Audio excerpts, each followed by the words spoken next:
তথ্য উপদেষ্টাকে আমি ফোন করেছিলাম যে আপনার টেলিভিশন তো এখনো মুসলমান হয় নাই, কারণ এটা নিরপেক্ষ হয়নি। তাহলে তো কাকা টেলিভিশনে টুনটুনি আছে।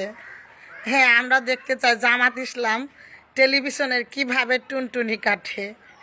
আর পাশাপাশি আপনি যেহেতু ডাক্তার, আমি মনে করি আপনি একটা খোলা মাঠের ব্যবস্থা করেন, এবং এই যে আপনার যে অন্যান্য খুলনার কৃষ্ণ নন্দ দাস এবং হিন্দু ধর্মের আরও আনুষঙ্গিক যে লোকদের নিয়ে এনেছেন, তাদেরও তো টুনটুনি আছে। এই টুনটুনিগুলো আপনি হাজাম হয়ে খতনার একটা ব্যবস্থা করেন, আমরা পুরো দেশবাসী দেখি। কারণ খতনা ছাড়া তো এদের হচ্ছে কিভাবে বুঝবো যে এখনো মুসলমানি হয়েছে কি হয়েছে না।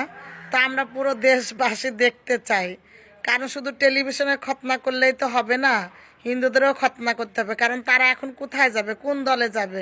না হিন্দু ধর্মে যেতে পারবে, না মুসলিম ধর্মে যেতে পারবে।